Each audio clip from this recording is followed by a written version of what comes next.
नमस्कार बच्चों, मैं हूं अभय सिंह और सुपर क्लासेस में आपका स्वागत है।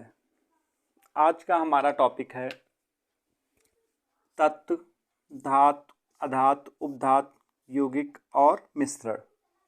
इन सभी चीज़ों को आज हम डिफाइन करेंगे। तो चलते हैं, शुरू करते हैं। सबसे पहले होता है तत्व। क्या होते हैं? तत्व एक ही प्रकार के परमाणुओं से मिलकर बने होते हैं। अपने से सरल परमाणुओं में विभाजित नहीं किया जा सकता है, यानी इनके जो बने हुए जिससे होंगे उनके सारे तत्व क्या होंगे? एक जैसे होंगे। जैसे बोल सकते हैं हमारा सोडियम Na या बोल दें मैग्नीशियम Mg। ये तो सोडियम जो होता है वो 11 एक ही प्रकार के, क्योंकि इसका क्रमांक कितना होता है? 11। तो इसमें कितने परमाणु होते हैं? 11 परमाणु होते हैं। मैग्नीशियम में कितने होते हैं? 12 परमाणु होते हैं। तो ये 11 एक प्रकार के परमाणु से ही मिलकर बना होगा। कैसे बोल सकते हैं? क्योंकि सोडियम जो होता है Na, इसका 11 होता है, तो जब इसको हम अलग करेंगे तो इसके कितने भाग होंगे? 11 होंगे। तो 11 भाग जो होंगे वो काहे के ही होंगे? सोडियम के ही होंगे। काहे के होंगे?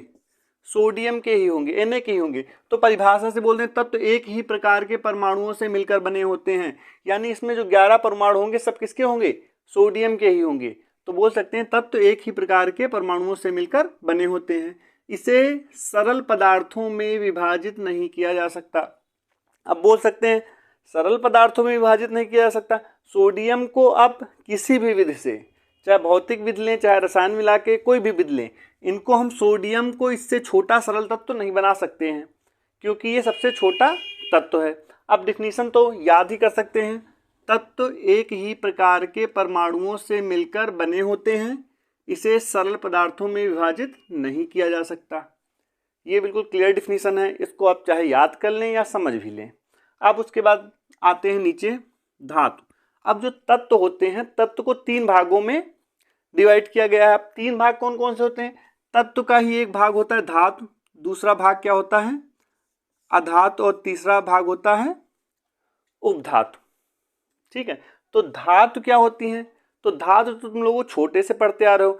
धातुएं क्या होती हैं? धातुएं ठोस होती हैं। क्या होती हैं? ठोस होती हैं। धातुएं चमकदार होती हैं। धातुओं में ऊष्मा का प्रवाह होता है, विद्युत का प्रवाह होता है। तो ये सारे गुण होते हैं किसके? धातु के।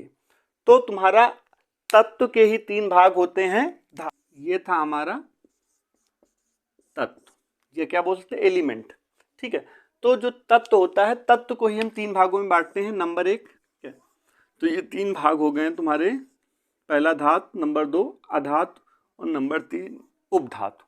आप सबसे पहले अब तीनों को क्लासिफाई यहीं पे कर देना चाहेंगे। धातुएं क्या होती हैं? सबसे पहले आते हैं तत्व। तो तत्व की कुल संख्या कितनी होती है? किसी को पता है? तत्व की कुल संख्या होती है 118। अभी तक जितना भी रिसर्च हुआ है, सारी रिसर्च के अनुसार केवल 118 तत्व ही अभी तक ज्ञात किए जा सके हैं। ठीक है, जिनमें से 118 तत्व जो हैं उनमें से 92 तत्व यानी 92 तत्व जो हैं वो नेचर में पाए जाते हैं, नेचुरल हैं। ठीक है, और जो 118 हो गए हैं, तो यानी जो बचे तत्व हैं तुम्हारे, ठीक है, तो जो बचे तुम्हारे तत्व हैं, ये तत्व क्या किए गए हैं? बनाए गए हैं। किसके द्वारा बनाए गए हैं? हम लोगों के द्वारा ही बनाए गए हैं। रिसर्च करके इनको सिंथेसाइज करके आर्टिफिशियल रूप से, कृत्रिम रूप से बनाया गया है। तो टोटल तत्व कितने पाए जाते हैं? 118, याद रखना। और उसके बाद नेचर में कितने पाए गए थे? 92 पाए गए थे। 92 से हमने कितना बनाया? 118 बनाया। चलो, ये तो हो गई तत्व की बात। अब आते हैं धातु। तो धातु की डिफिनीशन क्या आप पेपर में पूछा था? धातु और अधातु में अंतर लिखें या धातु की परिभाषा लिखें। तो इसके लिए हमें एक चीज क्लियर करना पड़ेगा। धातु हम क्लियर कर लेते हैं, अधातु अपने आप क्लियर हो जाएगी। जैसे बोल सकते हैं धातु वे पदार्थ होते हैं जो क्या होते हैं? ठोस होते हैं जब, ठीक है, और क्या होते हैं? चमकदार होते हैं। और क्या होते हैं? तन्य होते हैं। तन्य। अब तन्य क्या होता है? अरे जिसको खींच के बढ़ाया जा सके उसे बोलते हैं तन्य। ठीक है, तार बनाने का गुण क्या होता है? तन्य। और क्या होते हैं? विद्युत के चालक।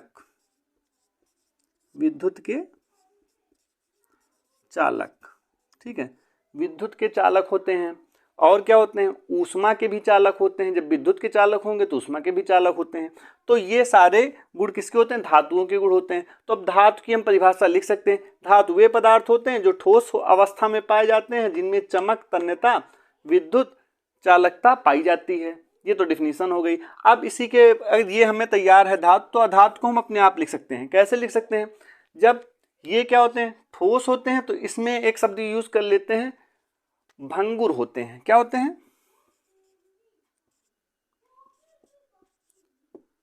भंगुर। ठीक है, भंगुर का मतलब जो आसानी से टूट जाते हैं, जैसे मिट्टी। ठीक है, तो ये ठोस होते हैं, ये भंगुर होते हैं, होते ठोस टाइप में ही हैं, मगर वो आसानी से टूट जाते हैं, और ये आसानी से नहीं टूटते हैं। और ये चमकदार होते हैं, तो इसमें क्या होगा, चमक नहीं होती है, चमक नहीं होती।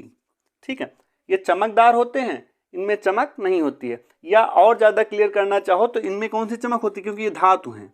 क्या है, धातु हैं, तो इसमें कौन सी चमक होगी, धात्विक चमक होगी। कौन सी होगी, धात्विक। ठीक है, धात्विक चमक होगी। और इसमें कौन सी चमक होगी, ये अधातुएं हैं, पहले चमकदार होती ही नहीं है, और दूसरी बार हल्की फुल्की चमक होगी, धात्विक चमक नहीं होगी। तो बोल सकते हैं धात्विक चमकदार होते हैं और इसमें चमक नहीं होती है।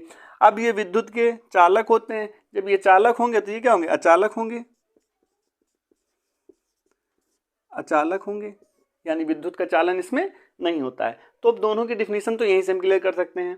तत्व काहे में बांटेंगे, धातु, अधातु और उपधातु।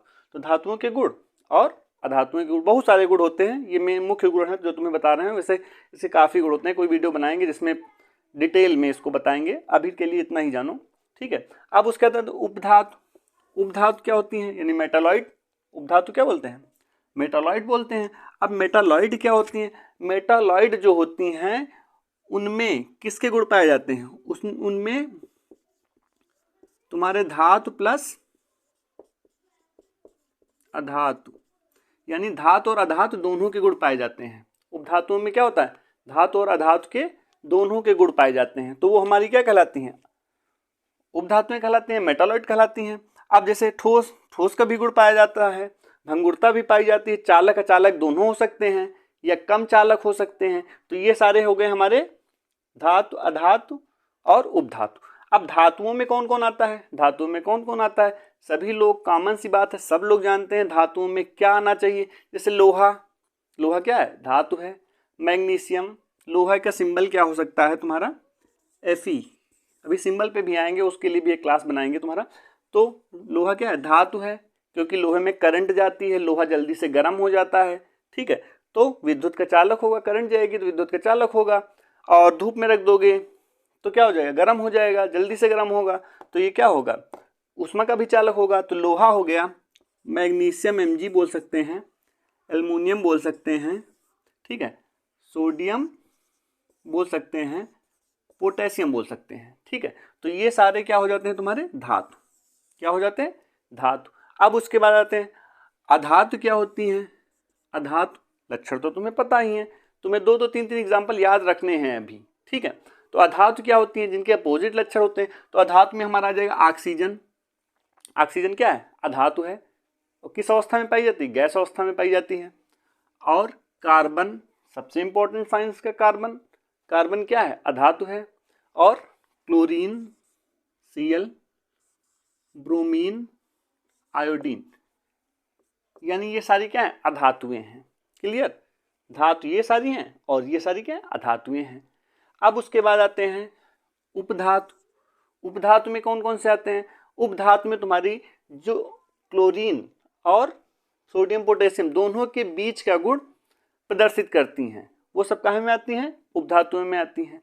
जैसे तुम्हारा क्या हो गया, Sb, ठीक है, और As आर्सेनिक, एंटीमनी आर्सेनिक, और जर्मेनियम और सिलिकॉन। ठीक है, एंटीमनी, आर्सेनिक, जर्मेनियम और सिलिकॉन, ये सब कहाँ में आएंगी, उपधातुओं में आएंगी। क्या है, मेटालॉइड्स हैं, क्योंकि इनमें दोनों के गुण पाए जाते हैं। या इसको एक नाम और भी बोलते हैं, कहीं कहीं पे अर्धधातु बोल देते हैं। क्या बोलते हैं? अर्धधातु। अर्धधातु क्यों बोलते हैं? यानी आधी धातु। धातुओं के गुण होते हैं, आधे गुण होते हैं धातुओं के, ठीक है, यानी कम धात्विक गुण पाए जाते हैं और कुछ अधात्विक गुण भी पाए जाते हैं, तो इसलिए इन्हें क्या बोलते हैं? उपधातु बोलते हैं। क्लियर? धातु और अधातु दोनों के गुण पाए जाते हैं, यानी धातुओं के गुण कम पाए जाते हैं, इसलिए इसे क्या बोलते हैं? अर्धधातु बोलते हैं। अब आते हैं यौगिक पे। यौगिक, कंपाउंड्स। अब आते हैं यौगिक पे, ठीक है। यौगिक क्या होते हैं और मिश्रण क्या होते हैं? बहुत ही इंपॉर्टेंट क्वेश्चन है, अक्सर परीक्षाओं में पूछा जाता है। यौगिक क्या होते हैं, मिश्रण क्या होते हैं, यानी कंपाउंड्स क्या होते हैं और मिक्सचर क्या होते हैं।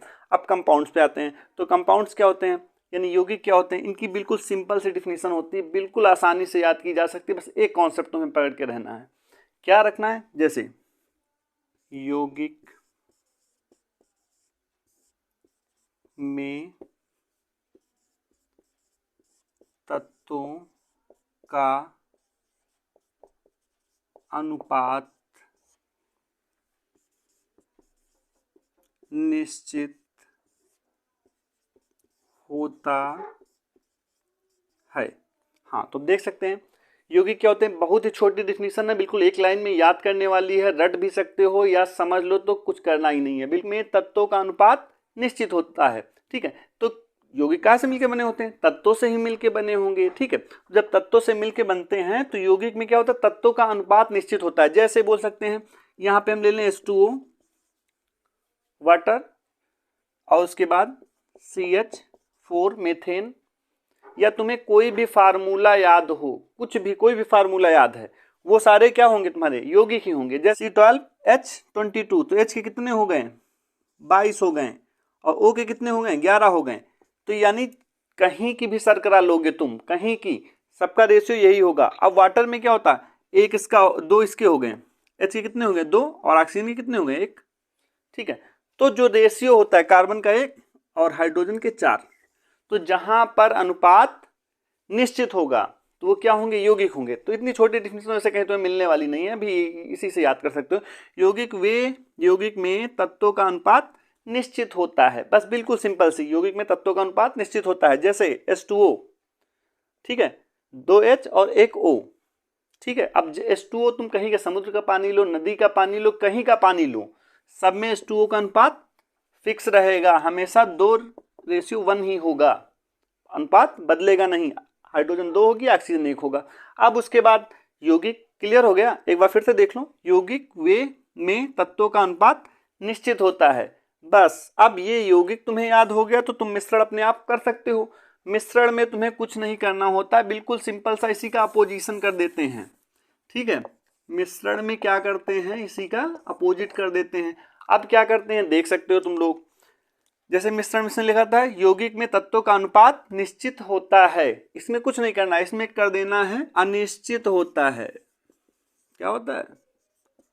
अनिश्चित होता है। अनिश्चित होता है, उसमें निश्चित होता था। यौगिक में, कंपाउंड में क्या होता था? निश्चित होता था। कितने H होने चाहिए? 2 H होने चाहिए, 1 O होना चाहिए। मेथेन के लिए 1 कार्बन 4 हाइड्रोजन होने चाहिए। तो जितने होते थे अनुपात निश्चित होते थे। किंतु मिश्रण में क्या होता था? मिश्रण में अनुपात निश्चित नहीं होता है। बस यही है, जिससे मिलाकर हम बनाएंगे उसका अनुपात निश्चित नहीं होगा। अब यहाँ पे तत्व की जगह पे, जहाँ पे तत्व लिए हैं, तत्व को वैसे परिभाषा में यही तत्व ही लिखेंगे, और यहाँ पे तत्व में आ क्या सकते हैं? तत्व में एक तत्व तो आएंगे ही, तुम्हारे यौगिक भी आ सकते हैं। क्या आ सकते हैं? यौगिक आ सकते हैं, और क्या आ सकते हैं? पदार्थ आ सकते हैं। यौगिक कैसे आ सकते हैं? यानी जल ले लो, चीनी ले लो, इन लोगों का भी क्या हम बना सकते हैं? मिश्रण।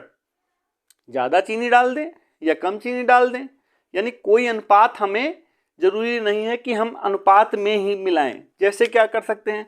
बोल सकते हैं शर्करा, शर्करा यानी चीनी, शर्करा प्लस जल, ठीक है। शर्करा प्लस जल, ये क्या हो जाएगा? तुम्हारा मिश्रण हो जाएगा। क्यों मिश्रण हो जाएगा? क्योंकि अगर हमने इसमें क्या किया, कोई अनुपात नहीं है, थोड़ी सी चीनी डालें ज़्यादा सा पानी डाल दिए, ज़्यादा सा पानी डालें थोड़ी सी चीनी डाल दिए, ठीक है। तो इसमें कोई अनुपात निश्चित नहीं होता है। मीठा बनाना है तो ज़्यादा चीनी डाल देंगे, थोड़ा फीका बनाना है तो कम चीनी डाल देंगे, ठीक है। तो इसमें अनुपात निश्चित नहीं है, तो ये क्या है, मिश्रण है। और तुम्हारा यौगिक में अनुपात निश्चित होता है। ये सारे पॉइंट लगभग क्लियर हो गए होंगे, ठीक है। अब मिश्रण जो दो प्रकार के होते हैं तुम्हारे, समांगी और विषमांगी, ठीक है। इसको अब अगले वीडियो में बताते हैं। तब तक के लिए नमस्कार।